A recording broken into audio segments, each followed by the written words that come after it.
Students, today we are going to talk about cloning. Okay, what is cloning? Story of Dolly the clone. ਡੋਲੀ ਜਿਹੜੀ ਆ ਉਹ ਇੱਕ clone ਸੀ। ਇਹਦੀ story ਕੀ ਆ ਆਪਾਂ ਪੜਾਂਗੇ ਕਿ ਕਲੋਨਿੰਗ ਹੁੰਦੀ ਕੀ ਆ। ਕਲੋਨਿੰਗ ਕੀ ਆ? Cloning is the production of N exact copy of A cell, any other living part ਔਰ ਏ ਕੰਪਲੀਟ ਆਰਗੈਨਿਜ਼ਮ। ਕਿ ਕਲੋਨਿੰਗ ਕਾਹਦੀ ਪੈਦਾਵਾਰ ਆ? ਕਿ ਕੋਈ ਸੈੱਲ ਦੀ ਕਾਪੀ, ਜਿਵੇਂ ਫੋਟੋ ਸਟੇਟ ਕਰਵਾ ਲੈਂਦੇ ਹਾਂ ਕਿ ਇੱਕ ਕਾਪੀ ਤੋਂ ਦੂਜੀ ਬਿਲਕੁਲ ਉਹਦੇ ਵਰਗੀ ਸਾਨੂੰ ਕਾਪੀ ਮਿਲ ਜਾਂਦੀ ਆ।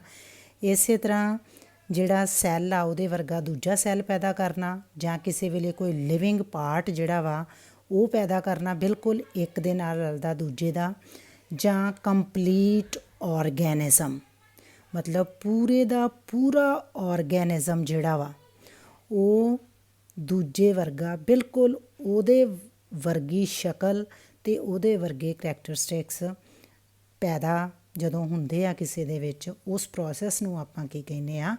ਕਲੋਨਿੰਗ।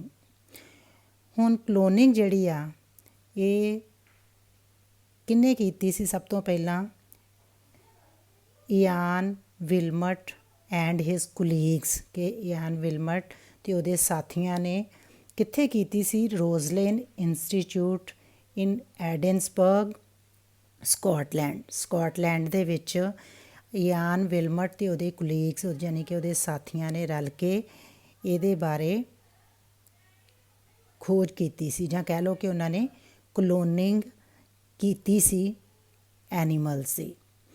ਹੁਣ ਕਿਵੇਂ ਕੀਤੀ ਉਹ ਆਪਾਂ ਇਹਦੇ ਵਿੱਚ ਸਾਰਾ ਪੜਾਂਗੇ।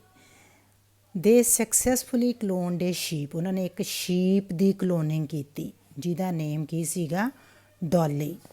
ਇਹ ਕਲੋਨ ਆ। ਹੁਣ ਇਹ ਕਲੋਨ ਕਿਵੇਂ ਪੈਦਾ ਹੁੰਦਾ ਵਾ?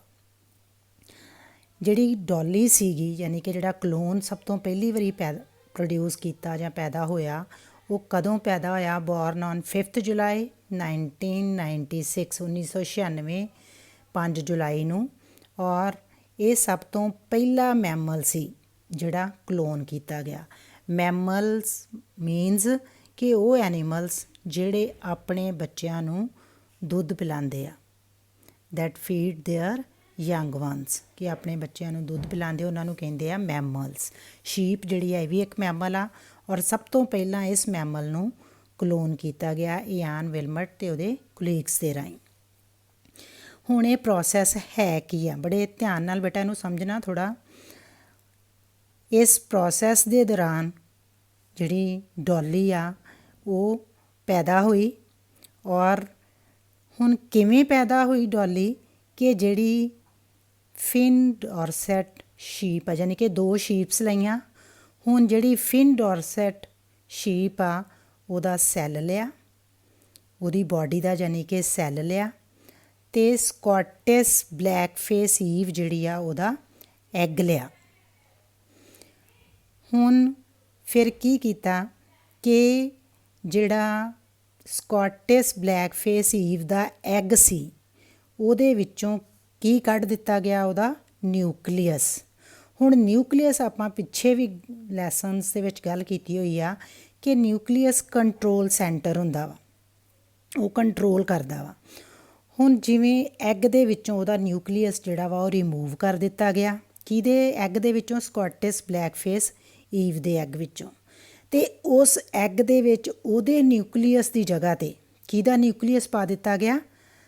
ਫਿਨ ਡੋਰਸੈਟ ਸ਼ੀਪ ਦੇ ਜਿਹੜਾ ਸੈੱਲ ਦਾ ਮੈਮਰੀ ਗਲੈਂਡ ਦਾ ਜਿਹੜਾ ਨਿਊਕਲੀਅਸ ਆ, ਯਾਨੀ ਕਿ ਇਹਦੇ ਮੈਮਰੀ ਗਲੈਂਡ ਦਾ ਨਿਊਕਲੀਅਸ ਲੈ ਕੇ ਉਹ ਇਹਦੇ ਐਗ ਦੇ ਵਿੱਚ, ਸਕਾਟਿਸ਼ ਬਲੈਕ ਫੇਸ ਈਵ ਦੇ ਐਗ ਦੇ ਵਿੱਚ ਰੱਖ ਦਿੱਤਾ ਗਿਆ, ਕਿਉਂਕਿ ਇਹਦੇ ਐਗ ਵਿੱਚੋਂ ਆਲਰੇਡੀ ਨਿਊਕਲੀਅਸ ਜਿਹੜਾ ਸੀ ਉਹ ਕੱਢ ਦਿੱਤਾ ਗਿਆ ਸੀਗਾ। ਹੁਣ ਉਹ ਐਗ ਜਿਹਦੇ ਵਿੱਚ ਫਿਨ ਡੋਰਸੈਟ ਸ਼ੀਪ ਦਾ ਮੈਮਰੀ ਗਲੈਂਡ ਦਾ ਨਿਊਕਲੀਅਸ ਇਨਸਰਟ ਕੀਤਾ ਗਿਆ ਸੀਗਾ, ਉਸ ਐਗ ਨੂੰ ਫਿਰ ਕਿਹਦੇ ਬਾਡੀ ਦੇ ਵਿੱਚ ਰੱਖ ਦਿੱਤਾ ਗਿਆ? ਇਹਦੀ ਯੂਟਰਸ ਦੇ ਵਿੱਚ, ਸਕਾਟਿਸ਼ ਬਲੈਕ ਫੇਸ ਈਵ ਦੀ ਯੂਟਰਸ ਦੇ ਵਿੱਚ। ਹੁਣ ਜਿਹੜਾ ਫਿਰ ਇਸ ਤੋਂ ਬਾਅਦ ਆ ਇਹਦੀ ਬਾਡੀ ਦੇ ਵਿੱਚ ਉਸ ਐਗ ਦੀ ਡਿਵੈਲਪਮੈਂਟ ਜਿਹੜੀ ਆ ਉਹ as a individual as a young one ਹੋਈ। ਔਰ ਜਦੋਂ ਉਹਦਾ ਬਰਥ ਹੋਇਆ, ਯਾਨੀ ਕਿ ਇਹ ਵਾਲੀ ਡੋਲੀ ਆ, ਇਹਦਾ ਬਰਥ ਫਿਰ ਇਹਦੇ ਤੋਂ ਹੋਇਆ, ਪਰ ਇਹਦੀ ਜਿਹੜੀ ਸ਼ਕਲ ਸੀ ਜਾਂ ਇਹਦੇ ਜਿਹੜੇ ਜੋ ਵੀ ਕਰੈਕਟਰਿਸਟਿਕ ਸੀ ਉਹ ਸਾਰੇ ਫਿਨ ਡੋਰਸੈਟ ਸ਼ੀਪ ਦੇ ਨਾਲ ਮਿਲਦੇ ਸੀ। ਕਿਉਂ?